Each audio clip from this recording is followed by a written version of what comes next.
Hello everybody, welcome back to another video with Kat about Raid Shadow Legends. Today we're going to talk about some quality of life updates that are coming to the game in the near future, anywhere from 4 to 6 months from now. I think a lot of other people have found out about this. I just found out like yesterday, so we're making a video now. Clearly I've been paying attention. I've really got my finger on the pulse of the Raid Shadow Legends community. Before we get into that, if you're not playing Raid Shadow Legends right now, is a great time to start. We have a brand new legendary champion who's coming to the game as a free login champion, Lemonisi Goldwing. Her login calendar will be starting on July 3rd.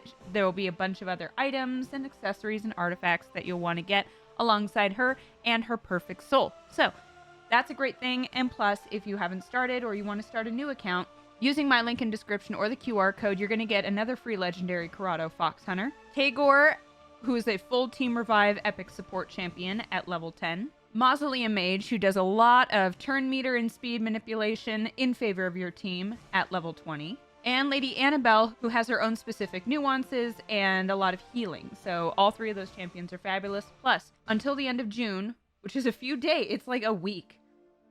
Suddenly July's here. It's great. The end of June is the very last time that you can get Sun Wukong, my favorite champion in my account. Hugely important champion. Good in almost every single game mode. He is fabulous, but you have to use the promo code Monkey King in the first 24 hours of creating your account. That's the only way you can get him, so do not hesitate. You got to jump in and get him now.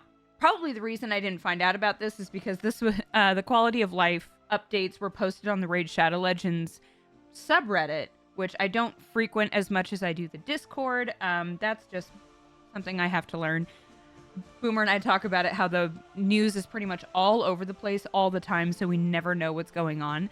But, you know, if you want to see some of the things that are coming up, basic places to check are Discord, the subreddit, and sometimes on the Polarium forums.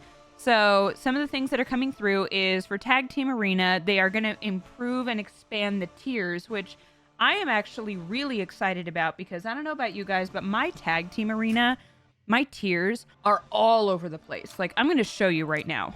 I'm in Bronze 4, which in my Gold, and I'm just in my Classic Arena, and I'm just screwing around with my defensive Grinner at the moment. I'm in Gold 1. So why am I in Bronze 4 in Tag Team when I have a good account? So I have everything from a 27,000 powered team to basically a 1.7 million team. Like, I cannot fight half of these, and I don't even bother most of the time. So it looks like they're going to be doing some improvement with making it easier to climb the ranks, complete your missions. I'm hearing from, the comments on this post that there'll be people who are trying to finish their Ramen 2 missions, and they're up against people in Arena with Marius, and it's like, who is even like a later game than that? So it's just doesn't make any sense. So hopefully that's going to be a good change that comes through.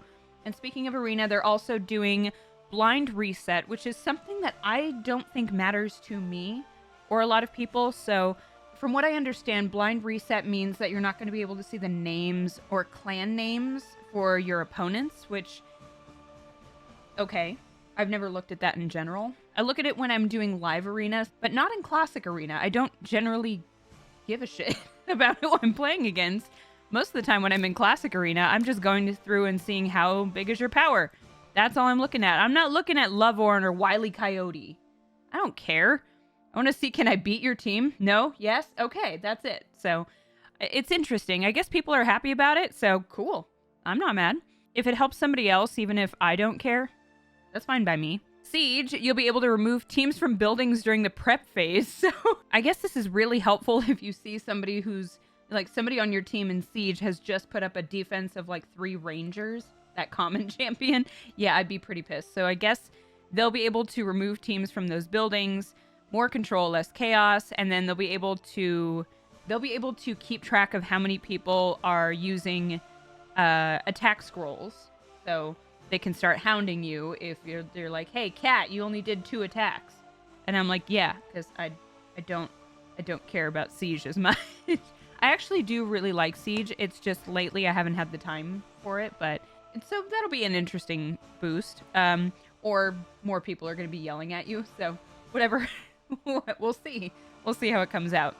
So it looks like, I guess with the faction wars, people have been having a harder time with silver. Their solution to this, which I've seen some mixed response to, is now a 1 hour free gear removal ticket is going to be a reward for the win 3 artifacts accessories from clearing the dungeons in the advanced quest. So I think typically that's a type charm or just a charm that you use at the forge. Now it's going to be a daily 1 hour free gear removal ticket. So you get that. I mean, if you're doing advanced quests, you can get that every single day. So that's going to be interesting. So some people are kind of mixed about that, and some people are wondering, well, does this mean that they're going to get rid of those like monthly gear removal where it's free gear removal for a couple days, which tends to be my preference. I kind of prefer when it's for the longer period of time, because when I feel like when I do the 1 hour free gear removal, I have to just blitz like crazy and it's really stressful. I'm wondering how people are going to use that, because typically when I use a 1 hour free gear removal, I'm just going in and re-gearing everybody in my roster, and that takes forever, so I don't do it very often. I got a free gear removal from the Coalition event. I have not used it. I don't think I'm going to use it. I don't have the time to re-gear all of my champions right now. So I could see, you know, people could get the 1 hour free gear removal ticket and then just not use it, or maybe they'll compound, which could be nice. I mean, I'd rather just get a bunch of them and like stack them up over, so that way I have like a 4 hour or 4 or 5 hour chunk to work with, and then I can just futz around with all of the accessories and artifacts on my champions. So that'll be interesting to see.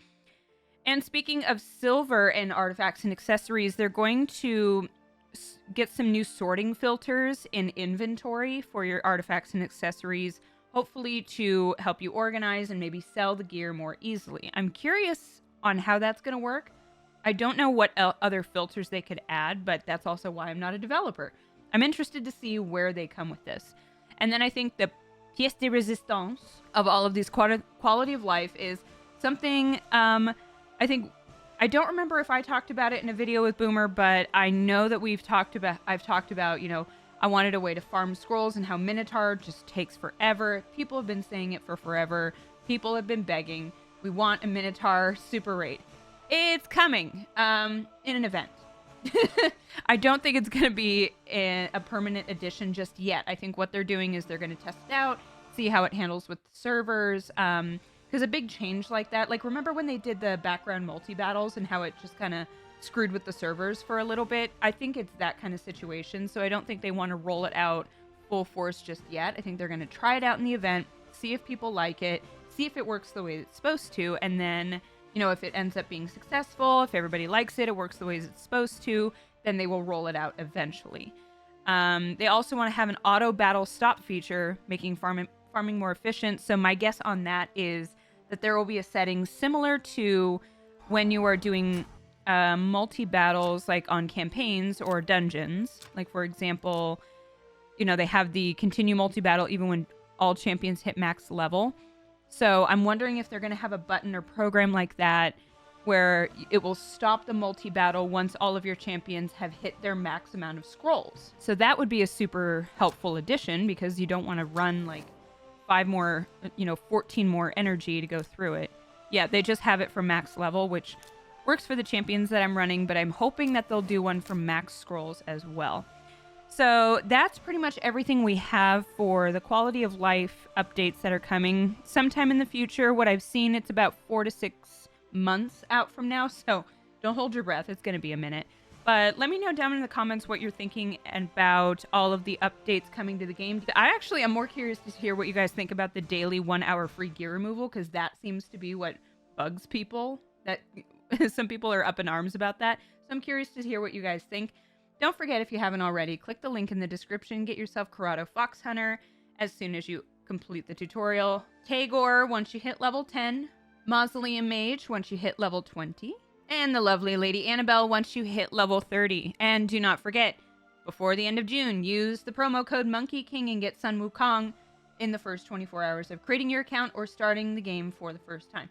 So thank you guys so much for being here and watching the video, and I'll see you in the next one. Bye!